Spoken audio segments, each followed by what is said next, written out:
there! Are you looking for a place to drop all that pop culture junk in your brain? Well, I think you came to the right place. Welcome to Pop Culture Buffs. I'm your host, the Wolfman, and we're gonna enter a nerd cave like no other. Unfiltered opinions, I'm not afraid to say them, and it's all about the pop culture you know and love, and also love to hate. Let's get poppin', pop-ups!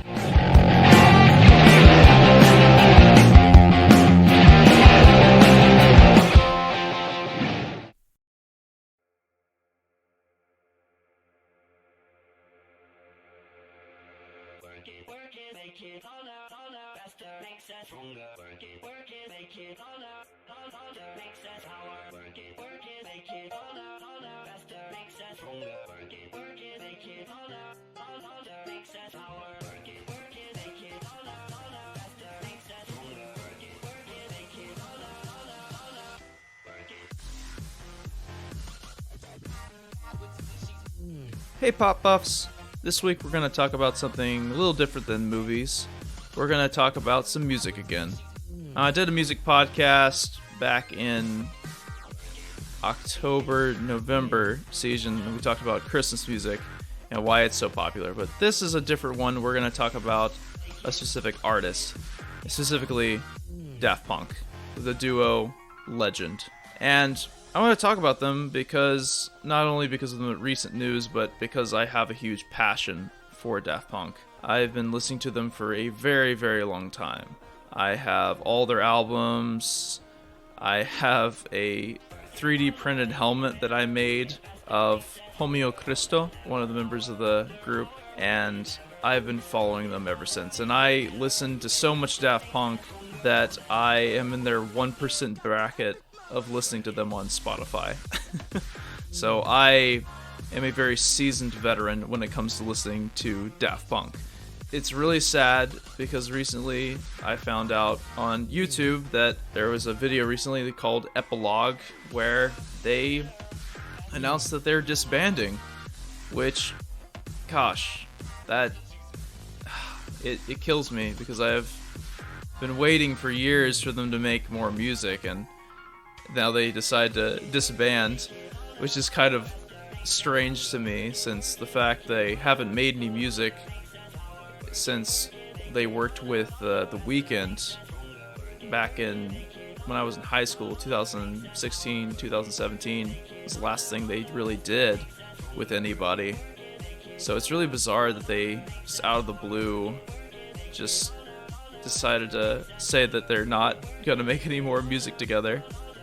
Maybe they were working on something, and they just could never agree on coming up with an album and what they wanted to do for that album. I'm not entirely sure what happened. No one has said anything yet. No one has announced anything, so we're all in the dark about that. But I want to take a moment and kind of go back and reflect on Daft Punk and like what they are and where they came from. Because I think that that's important to know. Because I think a lot of people know the surface, the success of Daft Punk in 2013 with Get Lucky and the album Random Access Memories, where they won a bunch of awards. So they won Best Single, they won Best Album. It was a huge year for them. So Daft Punk is actually based out of France. And Guy Manel de Homeo Cristo and Thomas Bagatar met in 1987, attending secondary school in Paris, and became friends recording demos. This is what led to their guitar-based group that they did called Darling, which they named it Darling after a Beach Boys song with Laurent Brankowitz in 1992. Homeo Cristo played the guitar and Thomas Bagatar played the bass. So they were Beach Boy fans, which I mad respect because I love the Beach Boys. The Beach Boys are super underrated. In fact, they really came up with the whole concept of songs that are not just about happiness and, love songs with pet sounds that they did way back in the day. It was right actually before the Beatles did their White Album, which had, more serious songs. and was more successful than Pet Sounds was. But the Beach Boys were a huge influence on music to come, and especially in theme and style. So it's cool that they were inspired by them. So I like to see them, that they were inspired by another great artist in a way. But the punk rock thing did not last long. In fact, some critics claimed that their music was a Daft Punky sound. So they took the Daft Punky sound and just called their group Daft Punk. They dropped the drummer and they decided to go in a different route, which was house music and EDM. Now, house music is like music that's played in discotheques. And if you're an American, you probably don't, and if you're, born after the 80s, you probably don't know what a discotheque is. And that's like back in the day in the 80s, you had these lit up floors with like these squares and everything on it, and you had like a DJ. It was like a dance floor. So house music was music literally for dancing in the house. That's the whole idea of house music.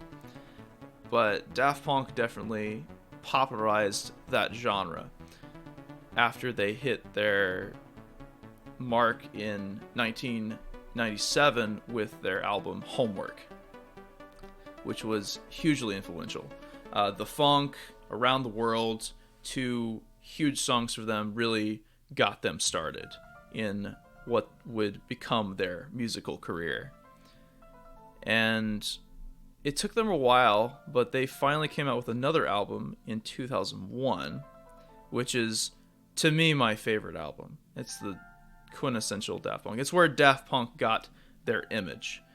If you don't know already, Daft Punk, they hide their face. They don't show what they look like, which is the cool part about them. They really kind of started that fad with, hiding your face. Deadmau5 did it. Marshmello. Yeah, a lot of these kind of, disco EDM musicians today copied Daft Punk's style of hiding their face. But Daft Punk initially, they just hid themselves with masks and stuff like that. But in 2001, when they did their album Discovery, that's when they wore the robot helmets. That's when they acquired those. And they're really cool. They had all these lighting up lights in them and were super pretty. It's really cool to look at. Homeo Christo has a golden helmet that kind of resembles a motorcycle helmet. And then Thomas Bagatar, he has this silver helmet with a visor and then a little mouth at the bottom. It's like a CP3PO mouth from Star Wars a little bit. And then they wear all black at the bottom, usually. Black suit and tie, black pants, black shoes. And then they would wear gloves that were metallic, that were the color of their mask. So the silver and gold is what they went with. And that became kind of their image from there on. But the 2001 album was hugely successful. And again, they were mostly successful in the UK at this point. But the song One More Time came across to the States and was a huge influence on a lot of early 2000s pop music, because they brought the idea of synthesizers and using that in music, which was not really used widely at that time. It was a lot of still guitars and stuff like that, and piano synth. But these guys got the idea of using synth boards and even created their own types of synth boards for their shows to have certain sounds. So it was a huge deal. A lot of auto-tune, disco riffs. They definitely were a big influence on early 2000s music. Because, if you listen to any songs by Lady Gaga, Katy Perry, Justin Bieber, any really poppy people from the early 2000s, early 2010s, there's definitely that kind of sound that was created and kind of brought to the attention by Daft Punk in their music.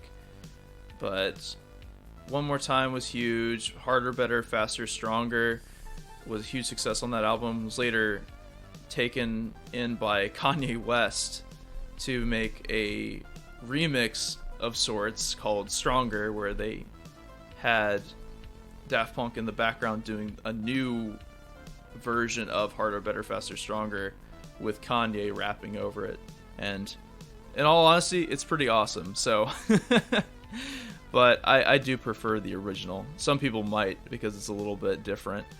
It's an acquired taste, I will say that. I remember when I first listened to Discovery, because I had listened to the newer album and I was going back in time almost to listen to their other stuff, and I wasn't quite fond of it. But then after listening to it, and really understanding like what they were doing and how they were making those sounds and creating that music, I was thoroughly impressed on like the amount of dedication they had to spend to get certain sounds that they wanted in their songs. It's incredible. And yeah, that Discovery was a huge album. I listened to that album all the time in high school, and I even bought the movie that goes along with it. There's a movie called Interstellar 555. It's an animated feature film that includes French and Japanese animation, and it's really, really pretty. Really pretty to watch, and it goes perfectly with the album. And you definitely need to watch it. There's definitely videos on YouTube that you can watch clips of the movie, but it's a classic. But that was a big deal. Then Daft Punk did Human After All, which was not their best album. I do think there's some bops on it. You had Technologic, Robot Rock, and you had Emotion, and then there was Human After All, the song for the album. That album was made only in a couple weeks. I mean, it was made in a very short time period. It was kind of like an album that they put out to see like if it would even do well. But even the sounds from that album inspired things, which is incredible to me, because that album was almost like a scrap for them, which is ridiculous. But the bigger deal with that is that they did a tour that year that won them an award for best performance on stage. So that was a big deal. The 2007 tour that came after the 2005 album was a big success. But I will say Brainwasher was definitely not a good song on that list. It's a little strange. And Steam was another one. They're fun to listen to. Like if you're going down the road and you're jamming, yeah, they're good, but like, they're not the best songs. Then came their success with Tron Legacy. They did music for a Tron movie, which was perfect because their electronic sound went with the video game atmosphere of Tron Legacy. It's a perfect combo, and they even cameoed in the movie, which is awesome. I guess it's such a wonderful soundtrack, and I hate that Tron Legacy is not as well loved as it could be, and also it's not as good of a movie as it could be. I will add that too. It had a potential to be a really cool sci-fi movie, and it kind of went for a more serious vibe than the original Tron movie. I don't know if anyone's seen Tron, the first one. It's not that great, but I did think Tron Legacy was a little cooler because of the costume design, and the music soundtrack was, again, Daft Punk, so it was amazing. But they did that, and then of course they did Random Access Memories with Get Lucky, Lose Yourself to Dance, Get Life Back to Music. You had Touch, you had Contact. I mean, there was so many good songs on that album. Doing It Right, Digital Love. Actually, not bad. Digital Love was on Discovery. Instant Crush was on Random Access Memories. But yeah, great album, and that's what got me into it. to start, and it was like a whole journey through the years listening to them and really appreciating a genre that I did not listen to before. Because before I listened to Daft Punk, I really listened to a lot of old 80s, 90s rock, and that's all I kind of listened to. And as soon as I heard something new, I could tell like there was, even though I didn't necessarily like it at first, I could tell that the amount of effort that went into it, I could feel the music. I could feel how it changed. Even though it is extremely repetitive, like Daft Punk is extremely repetitive, it gets across a message to you. Even though most of their music is instrumental, doesn't have words, I can feel emotion listening to the music. To me, music is almost the most important thing when you're presenting a film or a game or anything, a show, a play. The music makes it, and it changes the atmosphere, the entire thing. Star Wars, Indiana Jones, Jaws, classic films would be nothing without the classical music done by John Williams. John Williams is a genius, and Daft Punk is a genius for inspiring the 21st century's music in almost every way possible. The amount of artists that mention Daft Punk in passing is insane. They are often mentioned in interviews, and people, as soon as they hear Daft Punk, they know Daft Punk. Even though Daft Punk is not necessarily talked about 24/7, they're not always the hot new thing, but they've been there, and they are in the background pulling all the strings in what becomes popular, it seems.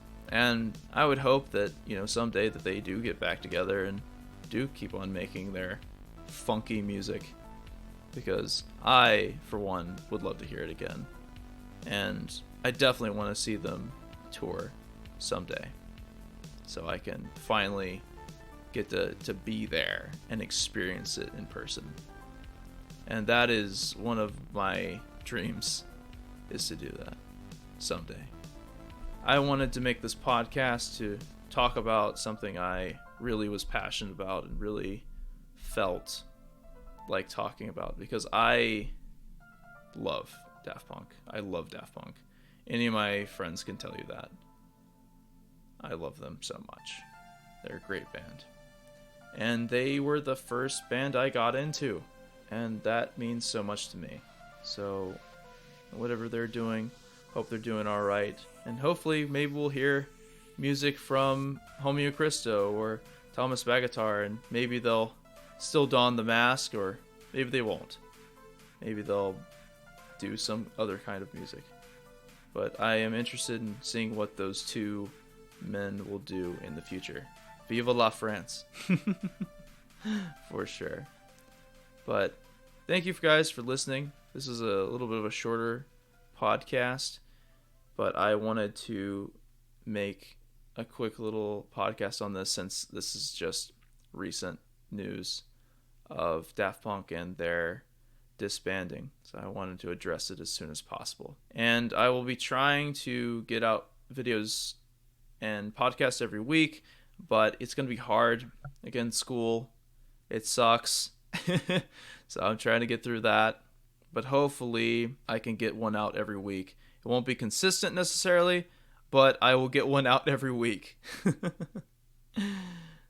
I hope everyone is having a good year this year. And remember to subscribe to the podcast. Follow me on Instagram, Twitter, Pop Culture Buffs. And I hope that everybody keeps it real. Stay poppin', Pop Buffs.